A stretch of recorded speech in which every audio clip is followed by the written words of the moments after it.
Indikator kekuatan ketiga adalah kondisi ekonomi negara di Asia Tenggara. Kondisi ekonomi ke-11 negara dapat dilihat melalui grafik yang dilansir oleh Bank Dunia berikut. Pada grafik ini kita dapat melihat besaran produk domestik bruto negara-negara di Asia Tenggara.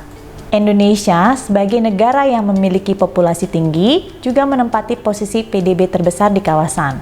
Ini memperlihatkan bahwa ada korelasi positif antara jumlah populasi dengan besarnya PDB suatu negara. Namun, kasus yang berbeda dapat dilihat di Singapura. Seperti yang kita ketahui, Singapura sebagai negara yang menduduki tingkat pertama ekonomi Asia Tenggara memiliki PDB yang lebih kecil jika dibandingkan dengan Indonesia. Hal ini diakibatkan oleh kecilnya populasi Singapura jika dibandingkan dengan Indonesia.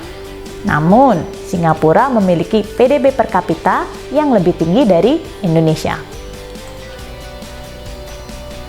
Selain itu, grafik berikut juga memperlihatkan besarnya ketimpangan ekonomi yang terjadi di kawasan Asia Tenggara.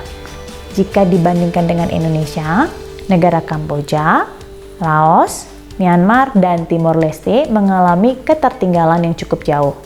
Hal ini diantaranya disebabkan oleh pemerintahan yang tidak teratur serta kualitas pengelolaan sumber daya yang cenderung rendah. Kendati pernah dalam posisi yang tertinggal bersama dengan negara Kamboja, Myanmar, Laos, Vietnam mengalami perkembangan ekonomi yang cukup signifikan. Hal ini dipengaruhi oleh besar jumlah populasi masyarakat serta peningkatan investasi asing yang masuk ke dalam negara. Besar PDB suatu negara tidak sepenuhnya dapat mencerminkan pertumbuhan ekonomi negara tersebut.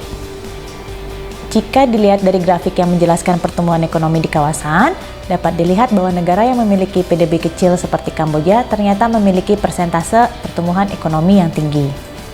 Tingginya persentase pertumbuhan PDB Kamboja diikuti oleh Vietnam. Hal ini membuktikan bahwa Vietnam sedang mengalami pertumbuhan ekonomi yang cukup besar.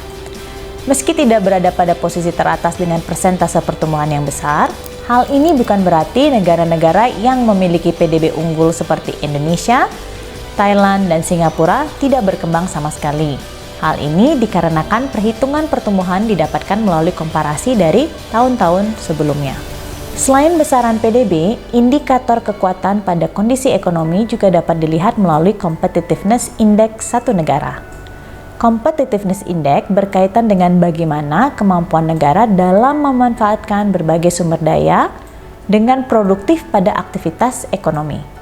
Semakin besar angka competitiveness index yang dimiliki, maka semakin produktif pula satu negara dalam melakukan aktivitas ekonomi.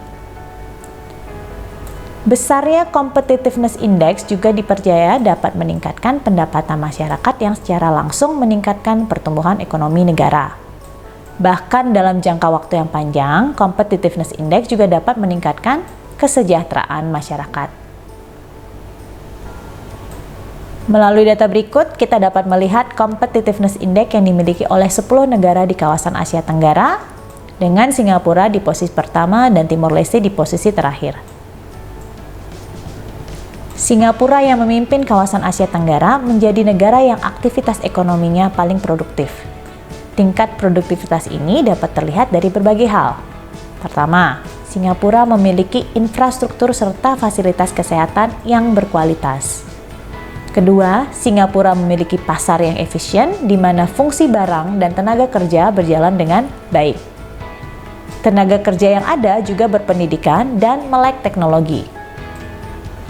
Ketiga, Singapura memiliki tingkat inovasi yang tinggi dan didukung oleh bisnis dan pemerintah.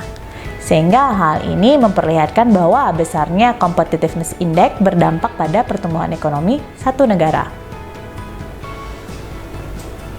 Jika dibandingkan dengan rata-rata competitiveness index internasional di angka 60,7 per 100 poin dari 141 negara, negara di kawasan Asia Tenggara berada di atas rata-rata.